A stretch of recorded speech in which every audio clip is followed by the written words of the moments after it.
Talvella mä taisin vilauttaa tuolla Instagramin puolella, että mulla on yksi uusi kirja luettavana ja haluan kokeilla kombuchan valmistamista. Ja mä hommasin sitä varten tällaisen kirjan ja kerrotaan mikä kombuchassa on kyse. Mun mielestä tässä oli niin hienosti kirjoitettu, niin otetaan tää nyt tällaiseksi alustukseksi. Kuvittele juoma, jossa yhdistyvät raikas maku ja terveellisyys. Kupliva herkku jopa sopii niin lasiin, kuin lenkkisaunan, kuin baari-illankin jälkeen. Kruunaa brunssin ja illallisen, ja sitä voi tarjota lähestulkoon kaikille. Lisäksi sen makua voi muunnella rajattomasti omien mieltymysten mukaan. Kuulostaako hyvältä? Kuvittele, että tämä juoma olisi jatkuvasti saatavillasi jääkaapissa. Kyseinen herkkujuoma on tietysti kombucha.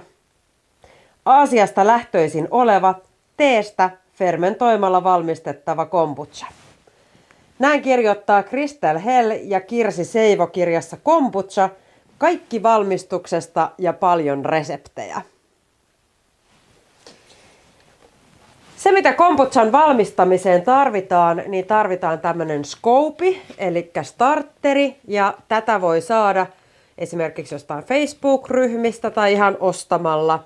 Mulla on tällainen Bio Kombucha Scope starteri tässä.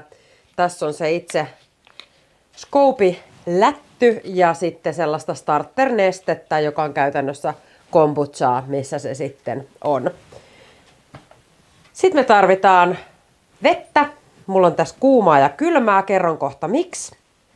100 grammaa sokeria ja mustaa tai vihreätä teetä. Mä ostin ihan tällaista tavallista mustaa teepussia. Ja sitten astia, mihin me lähdetään tekemään tätä kombuchaa. Me ollaan kirjanurkissa aina esitelty kirjoja ja tämä menee nyt todella kätevästi tässä samassa. Suosittelen siis lämpimästi tämän kirjan hankkimista kirjastosta tai ostamalla omaksi. Nimittäin tämä on todella tuhti tietopakkaus ja ainakin mulle, joka on ensimmäistä kertaa tekemässä, niin, ja mua kiinnostaa ei vaan se lopputulos, vaan niin kuin kaikki siitä, mistä tässä hommassa on kyse, niin tämä kirja selvittää sen todella hyvin. Täällä on myös erittäin hyvät ohjeet sit ihan tähän valmistamiseen ja kuten kirjassa sanotaan, niin todella hyviä reseptejä vaikka ja kuinka. Selataan kirjaa tuossa vielä lisää, mutta lähdetään tekemään. Ja jos mietitte, että mikä tässä kombuchassa on kyseessä, niin fermentoituhan on hapatettu. Se on elimistölle valtavan terveellinen ja me ollaan innostuttu Henrin kanssa viime vuosina tekemään kaikenlaista hapatettua. Yksi esimerkki hapatetuista jutuista, mitä on kiva tehdä kotona ja mikä tekee suolistolle hyvää, on se hapan kaali. Ja siihenkin löytyy meillä ohje täältä videoista. Mutta paljon kaikenlaista hapatettua ollaan kokeiltu, mutta kombuchassa niin sanotaan, että kombuchan sisältämät bakteerit ovat pääasiallisesti maitohappo- ja etikkahappobakteereita. Ja valmistamisessa yhtyy hiiva- ja bakteerikäyttäytyminen. Aluksi hiivat käyttävät kombuchaan lisättyä sokeria omaksi ravinnokseen muodostaen alkoholia, minkä jälkeen bakteerit käyttävät alkoholia edelleen orgaanisiksi hapoiksi. Kombucha valmistetaan tyypillisesti avoimissa astioissa, sillä se tarvitsee ilmaa. Kombuchan fermentointiprosessin yhteydessä muodostuu alkoholia, mutta lopputuotteessa sitä on hyvin vähän, tyypillisesti alle 1%. Ja tästä saa muuten myös halutessaan kuplivan juoman. Sanotaankin, että tämä kombucha on niin kuin alkoholipitoisuudeltaan verrattavissa simaan, eli siinä ei juuri mitään ole. Mä oon itselleni etsinyt sellaista kivaa kesäjuomaa. Tästä voi saada kuplivankin, koska jos pullotusvaiheessa laittaa sinne vähän sokeria sinne pullon pohjalle, koska mä en juurikaan käytä mitään alkoholia, niin mä oon etsinyt sellaista raikasta sauna- ja kesäjuomaa, ja mikä olisi myöskin sitten tosi terveellistä. Ja aina helpompaa, jos se voi tehdä itse. Niin lähdetään nyt katsomaan, miten se kombuchan teko sitten lähtee liikkeelle ja seurataan sitä. Valmistuote on, riippuen siitä mikä tämä tekeytymisprosessi, niin noin 10-14 päivää menee tässä ensimmäisessä vaiheessa. Mulla on täällä 600 milliä kuumaa keitettyä vettä puhtaassa purkissa ja sitten mulla löytyy 400 milliä ihan huoneen lämpöistä vettä. Ensiksi me tarvitaan mustaa teetä, eli täytyy tehdä se hauduttamalla tähän kuumaan veteen noita teepusseja. Ja ohjeessa oli, että 600 milliin tätä kiehutettua vettä, noin 12 grammaa mustaa tai vihreätä teetä. Ja mä punnitsin, että semmonen 7 pussia antaisi suurinilleen sen määrän. Tietysti pussi nyt itsessään painaa vähän, mutta mä laitoin yhden tähän niin kuin ekstraksi. Eikä tää varmasti niin kauhean tarkkaa oo. Mä oon muuten tehnyt leivontaa ja kaikkeen säilöntään tämmöisiä kankaisia pikkupusseja, niin nää estää, että toi neste voi hengittää, mutta sinne ei mene mitään roskia. Laitetaan nämä tänne. Mä itse tykkään teestä muutenkin. Se on mulle ehkä semmoinen talvijuoma. Juon siis kahvia ympäri vuoden ja teetä oikeastaan talvella. Ja jääteekin on mun mielestä todella hyvää. Niin mulla on odotukset korkealla tästä kombuchasta. Mä jonkun verran ostanut noita kaupan kombuchoita, mutta kaikki se mitä ei tarvii raahata tänne eikä ostaa valmiina ja niissä on monissa sitten ei välttämättä enää ole niin luonnollisia aineosia pelkästään, että sitten tietysti valmistuotteisiin laitetaan herkästi myös ehkä kaikenlaisia säilöntäaineita, joten minä pidän ajatuksesta, että saisin tehtyä tätä itse. Se mitä myös tarvitaan, niin jonkunnäköinen kankaan pala, millä sitten peitetään tää lopullinen astia, mihin se laitetaan tekeytymään. Mutta nyt odotellaan hetki, että saadaan vahvaa teetä aikaa. En tiedä muistatteko tai ootteko kokeillut meidän inkiväärioluen tai inkiväärijuoman ohjetta. Kannattaa katsoa se, linkitellään sekin tähän näin. Mutta siinähän tehdään ensin inkivääristä sokerista ja vedestä tämmönen mörkö. Niin voisiko nyt sitten ajatella, että tämä SCOBY on samanlainen mörkö. Mutta tätä nyt ei pysty tekemään mun tietääkseni mistään, eli jostain täytyy saada starteri. Tämähän sitten itsekseen kyllä lisääntyy, kasvaa ja tätä voi sitten jakaa vaikka ystäville ja tuttaville. Mä omani ostin ihan nettikaupasta, googlettamalla lähdin etsimään SCOBY-sientä. Tähän ei kyllä ole sieni, vaikka sitä helposti sellaiseksi sanotaan. Senkin mä opin täältä kirjasta. Täällä kirjassa on esimerkiksi moktaileja, eli kombuchasta alkoholittomia koktaileja. Nehän on muutenkin muodikkaita ja mä itse tykkään nimenomaan juoda moktaileja. Täällä on esimerkiksi minttuvadelma. Tähän tulee kombuchaa, puskaminttua. No sitähän on puutarhassa kesällä. Ja sitten tulee vadelmia. Ai, maltan tuskin odottaa, mutta tämä kirja on todella inspiroiva. Suosittelen lämpimästi just nimenomaan sitä kautta, että täällä on tietoa, täällä on reseptejä, täällä on runsaasti kuvia. Tämä on musta visuaalisesti todella kiva kirja. Ja täällä on kaikki, että miten sä voit seurata sitä sun kombuchan valmistumista, että mistä on syytä huolestua ja milloin kaikki näyttää hyvältä. Mutta puhtaus on puoliruokaa, että jos kaikki astiat pitää puhtaana, mihin alkaa tekemään ja kädet on puhtaat ja näin, niin kaikki on hyvin lähtökohtaisesti. No niin, vartti suunnilleen meni ja se ohje, millä mä nyt teen, niin on itse asiassa tämän SCOBY-sienen mukana tullut ohje. Varmaan mitoitettu juurikin tolle määrälle, mutta tässä kirjassa on tosiaan ohjeita, jos sitten aloitat jollain lahjaksi saadulla SCOBYlla tämän kombuchan tekemisen. Kombucha-sieneen ei sit saa koskaan koskea metallisilla työvälineillä, eli mäkin otin tämmöisen puisen lastan. Seuraava vaihe meillä on nyt tässä, kun on saatu tää tee valmiiksi, niin sekoittaa 100 grammaa sokeria tähän kuumaan teehen. Mä olin mitannut sen valmiiksi. Se, miksi meillä on sitten tää viileä vesi erikseen, on se, että tästä saadaan sitten sopivan lämmintä scobia varten, että se ei pala pilalle ja tuhoudu. Nyt mä alan käyttämään sitten jo tätä varsinaista astiaa, eli tänne tämä tee. Jaha, vielä jäi sokeria vähän tonne pohjalle. Laitetaan vielä niin. Ei olisi pitänyt olla niin malttamaton. Wow. No niin, nyt tänne ei jäänyt. Sekoitetaan varulta vielä, että nyt siellä ei mitään sokeria näy enää. Sitten kaadetaan tää loppu tästä kylmästä vedestä. Eli nyt meillä on täällä litran verran tällaista mustaa teetä. Tää Scoby käyttää sitä teetä ja sokeria nyt sitten ravinnokseen.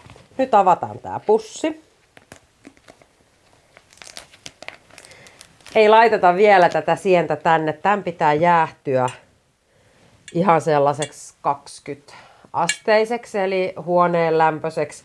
Ei saa olla yhtään lämpöisempi.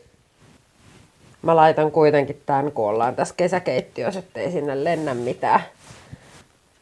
Mutta varsinkin kun ollaan nyt sitten tällaisten bakteerien ja hapattamisten äärellä, niin täytyy huolehtia, että purkkiin päätyy vaan oikeanlaiset hyvät asiat, mitä me tarvitaan, eikä tuu sit mitään, mikä häiritsisi tai pilaannuttaisi sen.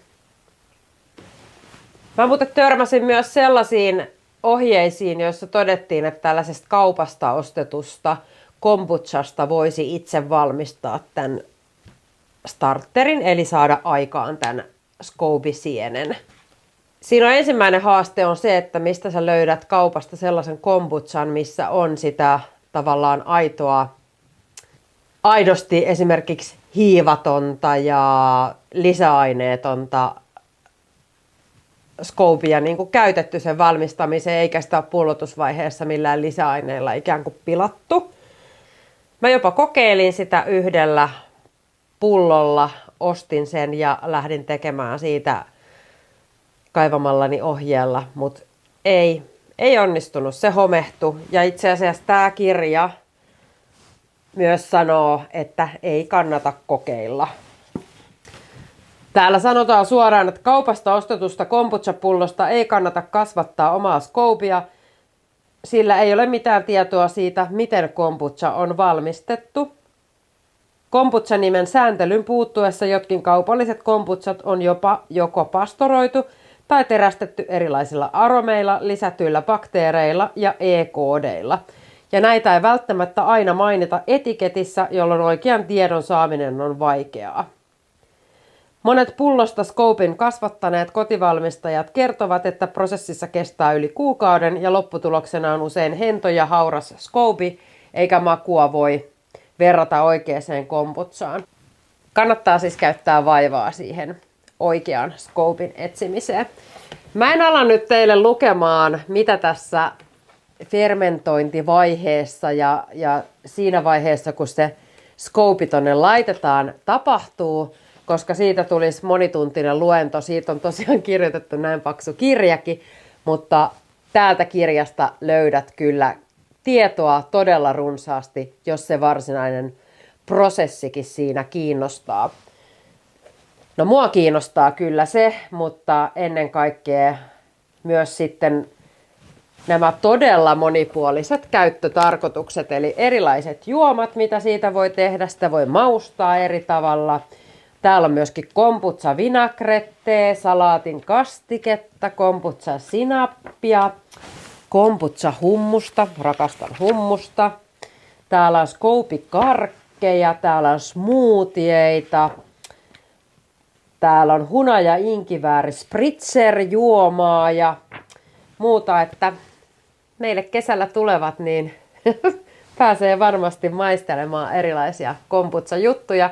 Ja katsotaan, jos tämä onnistuu, niin mitä sitten tehdään yhdessäkin ja näytetään näissä videoissa teille. No niin, nyt tää on jäähtynyt, tuossa kokeilinkin sitä äsken. Ja nyt on sitten aika lisätä tää SCOBY ja tää starterineste sinne. Ja sitten sen jälkeen annetaan tekeytyä. Tämä ensimmäinen satsi on mulla nyt aika pieni, että kun tässä on vaan litra nestettä.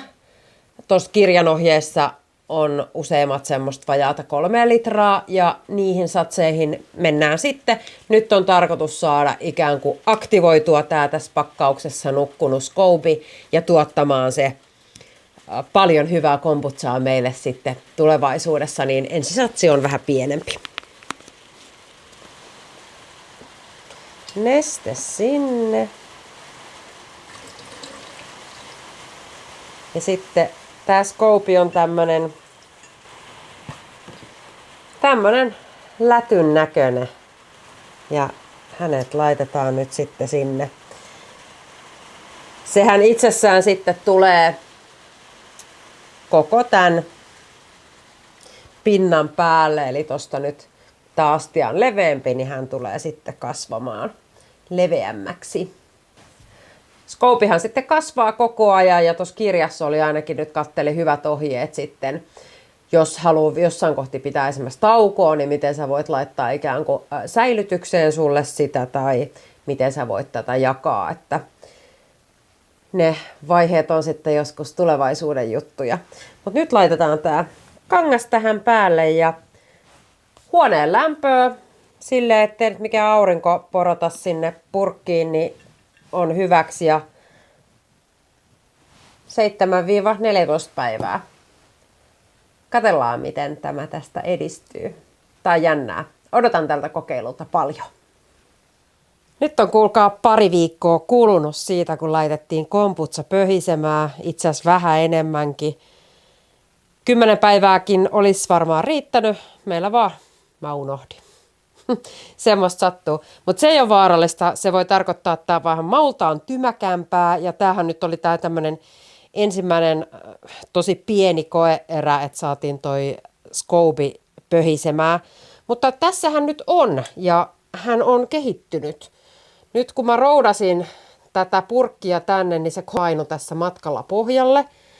Tyypillisestihän se muodostuu tuohon pintaan, mutta ei ole tullut mitään hometta eikä muuta. Niin nyt tehdään sellainen juttu, että otetaan toi SCOBY tuolta pois. Jätetään sinne meille starter-nestettä, eli aloitusnestettä, uutta satsia varten, laitetaan uusi tulemaa ja tehdään ihan pieni pullotuserä. Tämä pullo nyt on vähän ylimitoitettu, mutta sattuipa olemaan nyt tämä puhtaana, niin mennään sillä. Uusi satsi tehdään sillä lailla, että mä oon nyt keittänyt 3 litraa vettä. Mä laitoin joku 8 mustanteen pussia. Annoin hautua tosi hyvin, sekoitin sinne 2 desiä sokeria ja mä oon nyt jäähdyttänyt sen valmiiksi. Tämä ja SCOBY on sitten sen uuden erän alku. Mutta en ole kokemusasiantuntija, koska en ole tehnyt tätä koskaan aikaisemmin, mutta nyt olisi tarkoitus saada tämä SCOBY täältä purkista hetkeksi tähän lautaselle.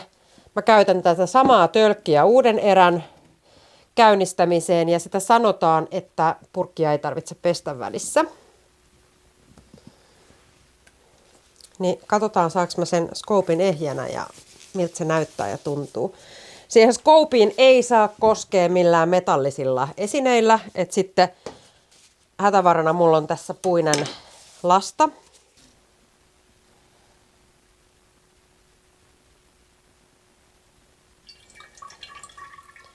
Ja sanotaan, että se uusi SCOBY muodostuu aina tämän vanhan päälle.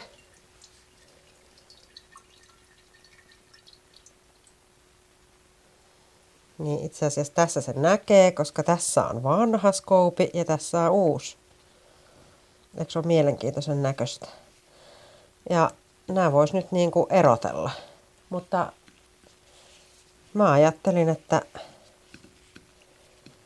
mä laitan ne uudestaan. Ja tämähän voi näyttää tuon kirjan mukaan erinäköiseltä ja tee voi tehdä tähän väriä ja kaikkea. Sellainen 3 desiä me tarvitaan nestettä siihen uuden erän käynnistämiseen.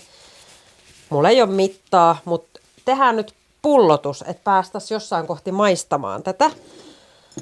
Ohje on semmonen, että jos haluaa ei niin hapanta ja ehkä enemmän kuplia, niin tänne pullon pohjalle voi laittaa pari teelusikallista sokeria. Mä teen niin, etenkin kun tää nyt pöhisi mulla vähän pidempään kuin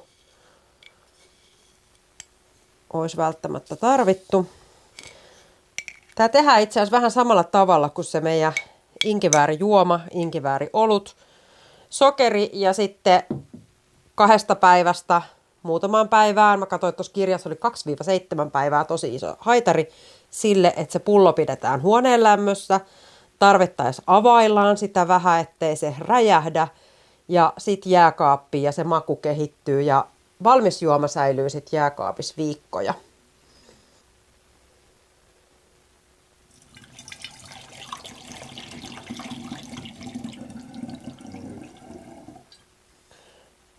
Olisikohan nyt arviolta niin, että täällä on 3 desi, ei se ole niin tarkkaa. Pääasia, että sitä on. Ja tää nyt oli tosiaan vähän turhan isohko pullo, mutta ei se haittaa. Tän voi maustaa. Tuossa oli ohje, että joka tänne ihan pulloon voi laittaa ne ainesosat.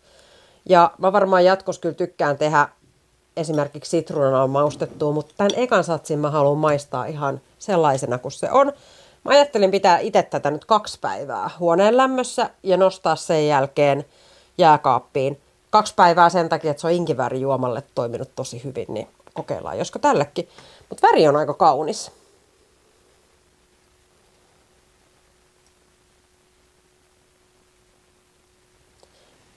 Eikä täällä pohjalla näyttänyt olevan kauheasti sakkaa, mitä olisi voinut olla. Nyt sitten tehdään silleen, että kaadetaan tää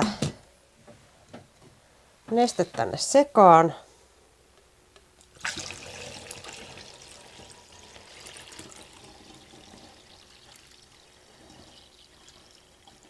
Tämmöiseen nämä vanhat isot lasipurkit on kyllä ihan oivia ja tässä ei tarvii olla edes kannellista lasipurkkia, niistä on usein ne kannetkin ajan saatossa hapertunut. Näin. Sokeriakaan me ei sinne tarvita, koska siellä tosiaan oli. Eli 3 litraa vahvaa teetä ja 2 desiä sokeria.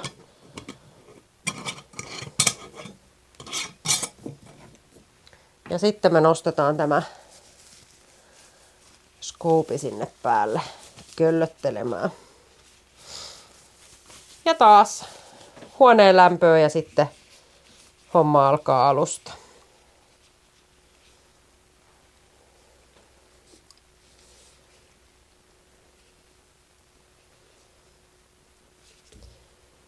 Mä kirjasta luin, että sillä ei ole mitään merkitystä mihinkä ikään kuin nestekorkeuteen toi skoopi hakeutuu. Tyypillisesti se nousee tuolta pintaa ja sitten se uusi skoopi tuohon emon päälle tulee aina siihen päällipuolelle, mutta itse se skoopi voi täällä uida tai olla pinnassa tai muuta. Ja tuossa kirjassa oli hirveän hyviä ohjeita siitäkin, että jos haluaa, niin voi perustaa semmoisen varastohotellin, missä näitä skoopeja säilyttää, tai sittenhän niitä voi lahjoittaa vaikka lähipiirille.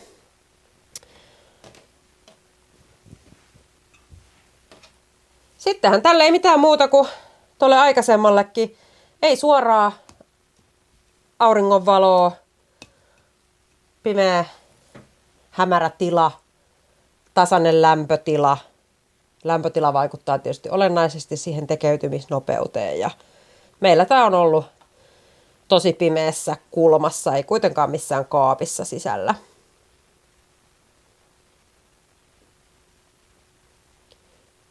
Aistinvarainen tarkastelu on tärkeää. Kannattaa silmällä katsoa, että miltä se skoopi näyttää ja tuoksut ja muut, että ei ole homeinen. Ja sitten toisaalta, jos se menisi yli, niin siitä tulisi tosi viinietikkainen tuoksu. Mutta tämä näyttää hyvältä. 2 päivää huoneen lämpöä ja sitten jääkaappiin ja sitten jääkaapissa oltuaan jonkun aikaa, niin voi maistella.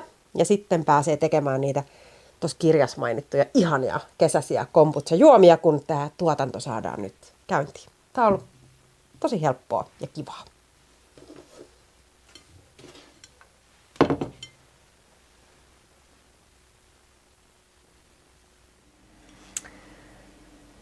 Eiköhän kilistetä kesän kunniaksi.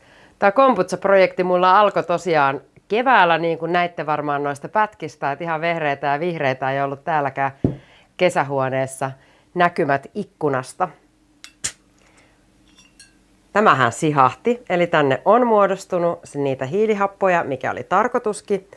Ja tässä kun on lomat edessä, niin nyt mulla on toimivaksi opittu prosessi, toimiva kombucha, ja nyt mä pääsen tekemään niitä ihania alkoholittomia kesäjuomia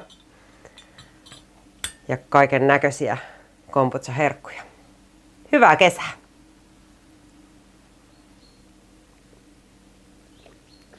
Tää on siis todella hyvän makusta.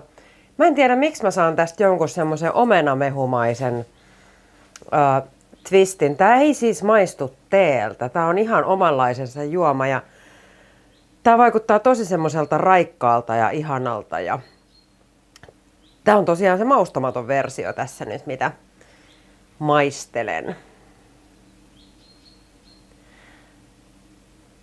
Painakaa hypätä tai tykkää nappia, jos tästä oli iloa tai oli kiva katsella tätä prosessia. Mä yritin tehdä tästä semmoisen aika, no niin kuin meidän videot on aina rauhallisia, mutta myöskin semmoisen koko prosessin kuvaavan, että ei mitään minuutissa valmiiksi kombuchaksi, koska se ei käytännössä onnistu, että tässä tämän kuvaamisessakin on mennyt viikkoja, koska mä oon halunnut opetella ja tehdä tätä prosessia ja tutkia ja ihmetellä ja lukea sitä kirjaa ja muuta, mutta ei muuta.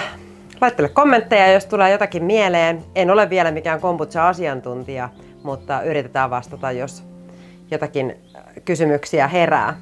Ihanaa kesää. Laita myös kanava tilaukseen, jos et ole sitä vielä tehnyt. Heippa!